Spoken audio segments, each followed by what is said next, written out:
Boa tarde. Os que estão aí no fundo, conseguem me ouvir? Que maravilha! Ainda consigo chegar ao fundo do salão com a voz. Meus queridos amigos e amigas, irmãos e irmãs, sejam bem-vindos à nossa casa, onde somos convidados para ouvir e entender um pouco das mensagens do Evangelho do Mestre Jesus, segundo a doutrina espírita, a interpretação da doutrina espírita.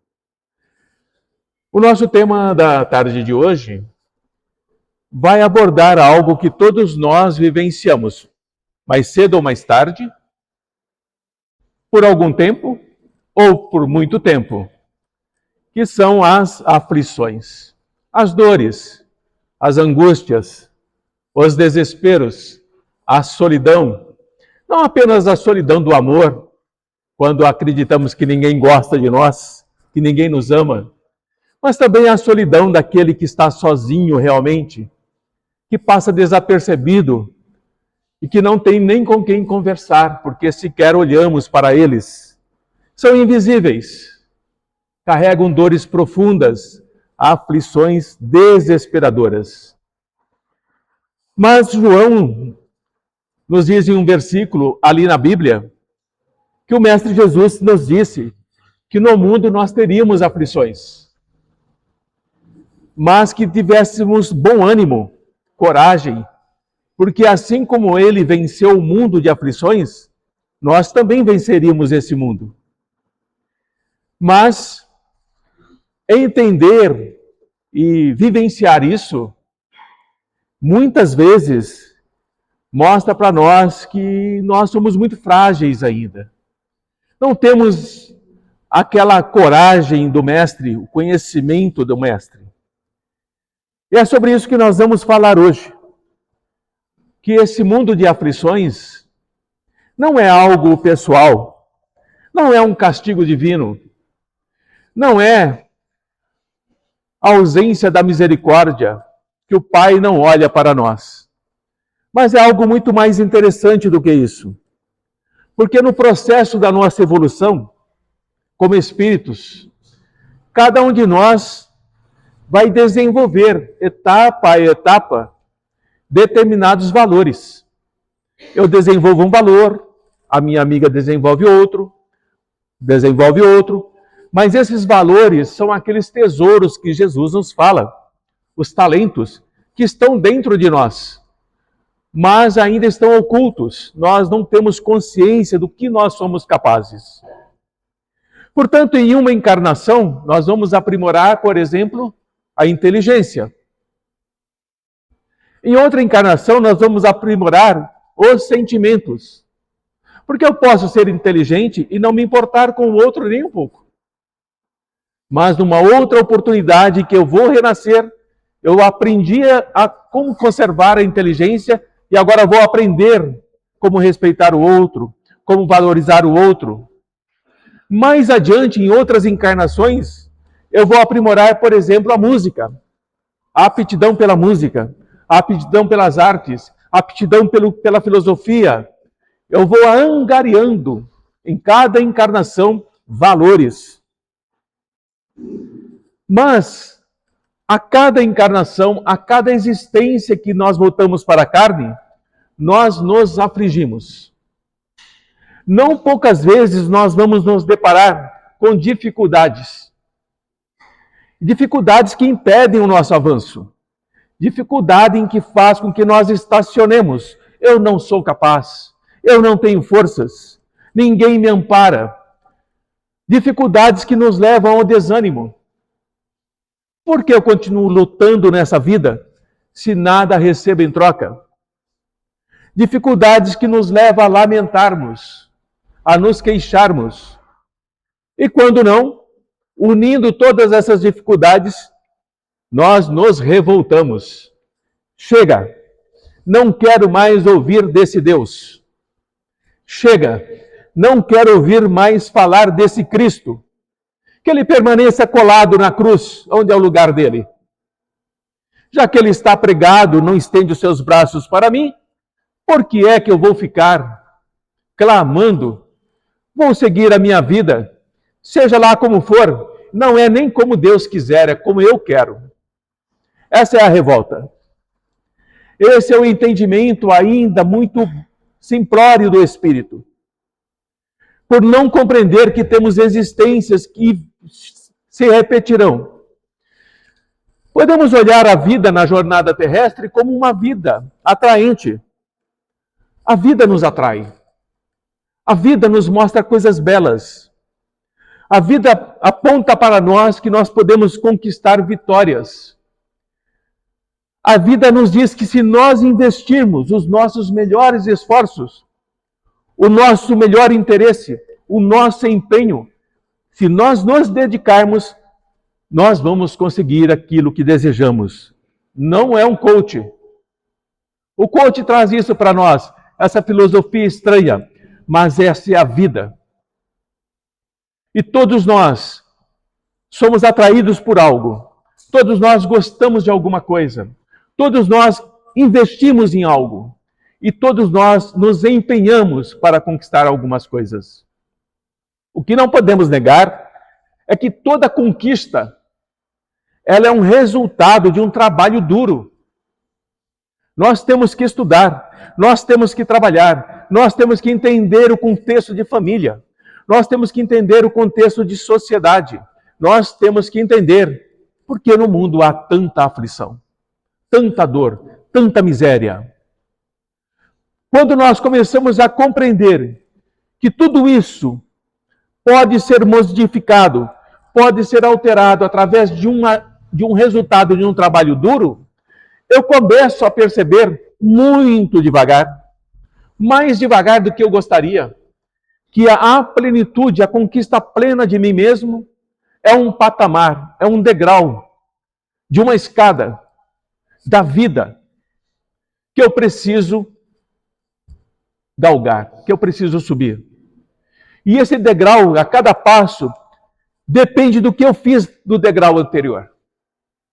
Se eu lamentei, se eu reclamei, se eu fiquei cansado e desiludido de tudo, eu permaneço naquele degrau de lamentação. Mas se eu, mesmo assim eu consigo dar passos adiante, eu mudo de patamar. Portanto, as nossas realizações, sejam elas felizes ou não, nas encarnações passadas, apontam qual degrau dessa escada da vida nós queremos estar. Não depende do outro. Não depende daquilo que eu acredito. Não depende daquilo que me ensinam. Não depende daquilo que dizem que eu devo fazer. Depende da minha vontade. Onde eu busco o conhecimento, onde eu busco a sabedoria, o contexto filosófico, que mostra para mim qual é o caminho a seguir. E quando Jesus nos fala sobre a porta estreita, ele está dizendo que precisamos trabalhar por nós mesmos, que precisamos olhar para nós mesmos, que precisamos aprender que as dificuldades da vida não é apenas para algumas pessoas, é para todos nós. E as dificuldades da vida têm várias origens. Podem ser coisas que nós escolhemos equivocadamente e que resultam em algo extremamente doloroso. Não só para aquele que escolheu equivocadamente, para a família, para o amigo, para os companheiros. Assim, ao olharmos para as causas da nossa vida presente e olharmos para o nosso momento de hoje, qual é a dificuldade que eu enfrento? E como é que eu me coloquei dentro dessa dificuldade? Por que é que eu me encontro em uma situação de desespero, de dor, de angústia, de agonia, sem esperança? Por que é que eu não consigo compreender tudo que está à minha volta. Mas se a minha mente, a minha inteligência, o meu conhecimento me leva a entender o meu passado, o que é que eu fiz anos atrás, eu posso reconhecer que muito daquilo que acontece comigo hoje é fruto do meu caráter, da minha conduta do passado. Ninguém está fazendo isso para me prejudicar. Portanto, muitos de nós caímos por nossos próprios equívocos, escolhas erradas. Quando nós somos vítimas da nossa imprevidência, do descuido, quando nós somos prepotentes, orgulhosos, quando nós somos muito ambiciosos e quando nós somos tolos também. Porque acima de tudo que eu falei até agora, ser tolo é uma das piores coisas quando nos deixamos levar por outros que sabem que somos tolos e nos enganam e depois nos deixam na aflição, na angústia e no desespero. Portanto, muitas pessoas que estão arruinadas, pensando inclusive em tirar a própria vida, foi por falta de ordem, foi por falta de entendimento, foi por falta de perseverança, insistiram no mau comportamento, no vício, que leva sempre a uma grande aflição. Porque não limita os desejos. Os nossos desejos devem ser limitados, não pelo outro, por nós mesmos. E esse tipo de comportamento leva, sim, a grande aflição. Normalmente, eu não costumo fazer referências a fatos acontecidos, mas acredito que é importante, dado o tema de hoje. Ontem pela manhã, um jovem, 40 anos, tirou a própria vida. Enforcou-se na frente da própria casa, diante dos filhos, diante da esposa. O que o levou a essa aflição? O que levou a esse desespero? A tolice de jogar. Endividou-se tanto que contraiu dívidas com agiotas, que passaram a cobrá-lo. Não tinha como pagar. Tirou a própria vida. Isso não encerra a dívida, meus amigos. O agiota vai cobrar da família. Mas a dívida aumenta, porque os filhos são traumatizados. A esposa sente-se abandonada, traída. Esse é o mau comportamento de um irmão em aflição. Para entendermos o porquê que quantas e quantas uniões, acontecimentos infelizes acontecem conosco, porque nós erramos os nossos cálculos, porque nós modificamos o nosso interesse, porque nós fomos vaidosos, porque nós entendemos que tudo podemos. Portanto, ao olharmos ao redor de cada um de nós, quantas doenças, quantas pessoas aleijadas, quantas situações que são frutos do excesso da desordem, da intemperança. Consequentemente, podemos também compreender por que os pais são infelizes com os filhos. Porque os pais se sentem culpados por os filhos tomarem determinados comportamentos. E quando eu falo de aleijões, não falo da genética. Eu falo de um jovem que se acidenta com um carro e fica paraplégico. Eu falo de um jovem que entra no vape, no cigarro eletrônico, e adquire um câncer de pulmão em pedra. Angustia os pais, angustia os irmãos, angustia a todos que estão à sua volta, inclusive a si mesmo. Por fraqueza, por indiferença, permitiram que se desenvolvesse neles o germe da imprevidência, do orgulho, do egoísmo. E acreditem, o coração fica seco. O coração não bate com amor, nem por si mesmo. É um coração estéril, não tem valor à vida.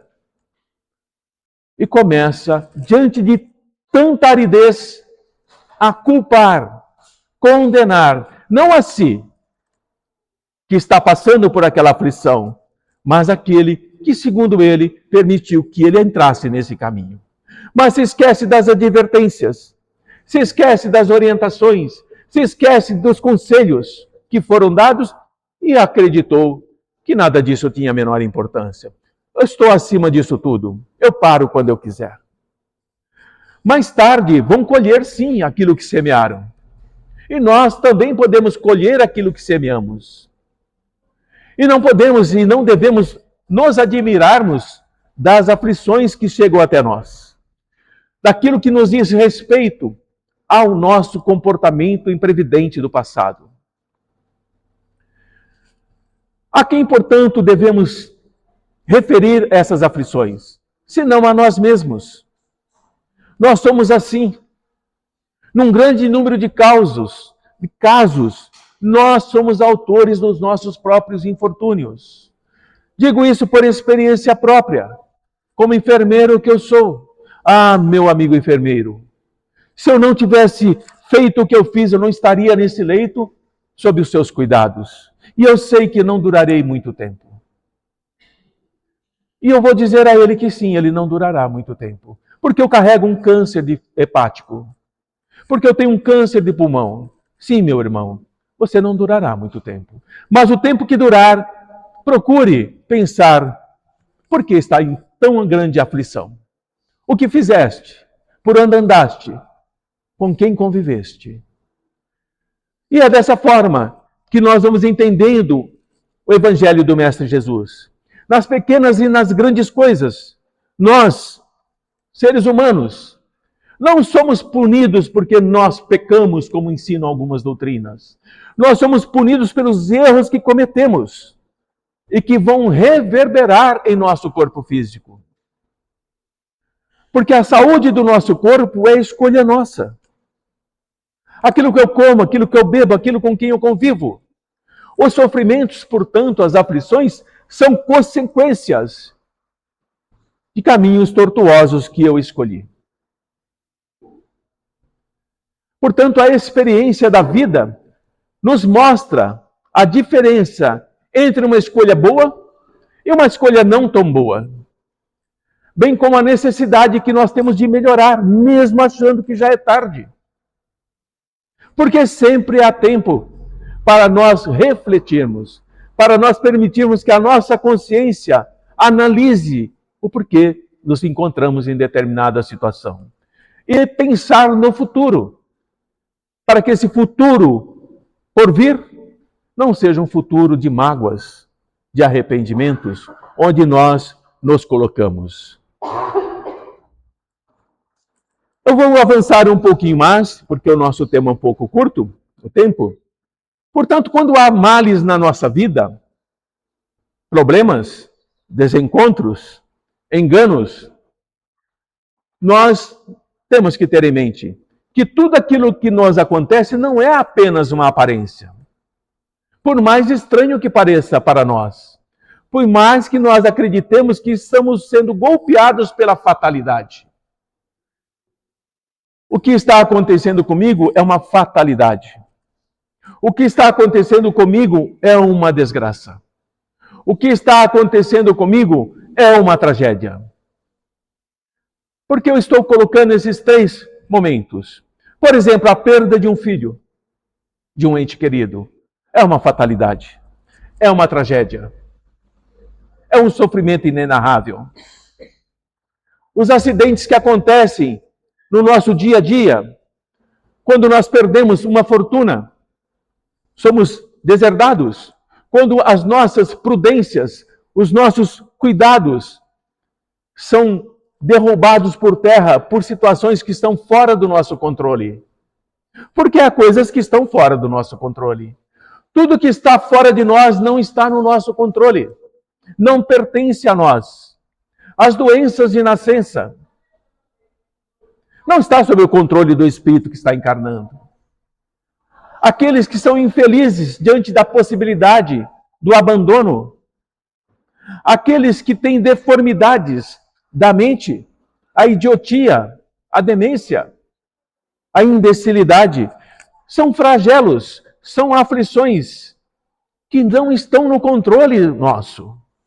Mas quando pensamos que somos fruto daquilo que já fomos, nós entendemos que estamos colhendo, sim, aquilo que já plantamos. Isso não é um contexto filosófico, é uma relação de causa e efeito.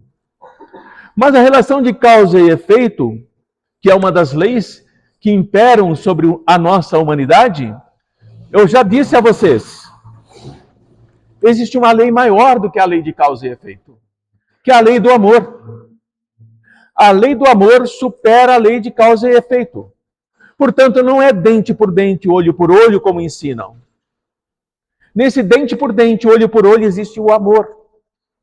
Sempre encontraremos pessoas colocadas no nosso caminho para nos dar a oportunidade de renascer. Assim, não somos tão aflitivos como pensamos. Não somos tão desgraçados como querem nos ensinar, tirando de nós a esperança. Consequentemente, tudo o que nós fazemos está sempre atrelado ao efeito daquilo que nós decidimos. Por outro lado, Deus não está nos punindo. Porque se Ele é o Pai que ama a todos, como o Mestre Jesus nos ensina, se Ele punisse alguns e não outros, não seria tão bom como o Mestre fala. Não, o Pai não pune ninguém, nem pelo mal que fez, nem pelo que deixou de fazer. O que acontece em nós e conosco é o que nós fizemos. As aflições que chegam até nós é consequência das nossas próprias atitudes. E eu vou trazendo aqui para todos nós, porque é que compreender a importância da vida diante das aflições que nós vivenciamos é compreender que cada um de nós temos a oportunidade não apenas de nos socorrer, não apenas de orientar o próximo, não apenas de meditar sobre aquilo que está acontecendo comigo ou com aqueles que eu amo, mas qual é o significado da vida? Porque é que nós estamos em um mundo de provas e aflições. E além desse mundo de provas e aflições, porque eu tenho que carregar as minhas próprias. E esse momento não é um momento para ficarmos tristes. É um momento em que devemos parar e meditar. É um momento em que devemos olhar para nós e acreditar que todos nós, diante desse processo da vida, temos a oportunidade de nos aprimorarmos. Alguns se aprimoram mais rápido. Outros sequer têm consciência do que precisa se aprimorar. E muitos outros já se aprimoraram. Não passam mais por aflições, por doenças, por degenerações do corpo, por situações de desespero. Compreendem que para avançar, nós precisamos, acima de tudo, nos movimentarmos. Sairmos da passividade do conformismo. Não ficarmos aguardando que Deus proverá. Não ficarmos aguardando que Jesus retornará. Essas informações, esse falar das pessoas, aumenta a nossa dor, aumenta a nossa aflição. Por quê? Porque eu fico na expectativa de algo que não vai acontecer. E eu não me movimento. E o meu espírito paralisa. Jesus retornará. E eu aguardarei a vinda desse mestre de amor para que ele me colha nos seus braços e me leve para o reino dos céus. E não é dessa forma. Porque o mestre Jesus já nos falou o quê? Vinde a mim. Muito claro. Vinde a mim. Segui os meus mandamentos, os meus ensinamentos. Caminhem pela porta estreita, não pela porta larga. Amai-vos uns aos outros. Sejam bons. E eu vos receberei nas moradas do meu Pai. Porque ali há muitas moradas. Não aguardem, sentados, olhando a natureza, esperando que o mestre apareça dentre as árvores, dizendo, vinde a mim, porque aqui estou. Não acontecerá. Compreendendo esse processo da vida, não podemos esquecer que toda a aquisição que nós fazemos, como estamos fazendo agora, nós estamos pensando, nós estamos refletindo, nós estamos analisando, estamos aceitando ou não determinadas colocações. E à medida que as palavras são colocadas, a minha mente me leva para momentos em que eu já estive nas situações de aflição, onde eu já estive muito doente, onde um ente querido deixou a minha família e eu me angustiei. Mas eu passo a compreender, para que eu possa encontrar a paz em mim, mesmo diante das aflições que estão ao meu redor, eu preciso me elevar. E me elevar não significa eu ficar em meditação, de braços abertos, com as mãos para o alto, esperando a iluminação. Não acontece. Trabalhar, seguir em frente, aprender que cuidar do próximo é cuidar de nós mesmos. Porque o Mestre nos disse, eu tive fome e me deste de comer. A fome é uma aflição. Meus queridos e minhas queridas, o estômago daquele que tem fome não tem orgulho. Come qualquer coisa. E quando nós estendemos um prato de comida limpo, cheiroso, apetitoso, nós apacamos a aflição daquela fome com virtudes, abençoados do que ele pegar na lixeira. A aflição daquele que pega algo no lixo é algo que nós não sentimos.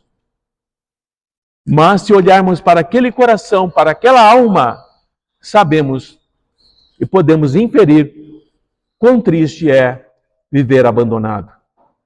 Compreendendo, portanto, que todos nós aprendemos com as dificuldades da vida, faz parte de entendermos que todos os males que acontecem conosco na Terra são consequências, alguns deles, escolhas nossas do passado ou mesmo dessa vida. E outras que são consequências de escolhas nossas também, daqueles com quem nós convivemos. E outras que não estão sob o nosso controle. Assim sendo, vivenciamos há pouco tempo uma aflição de uma pandemia em nosso país. Não foi escolha nossa. Irmãos desencarnaram e não estava na programação desses irmãos desencarnarem. Mães e pais lamentam até hoje a partida dos seus filhos. Filhos que ficaram órfãos. Aflições.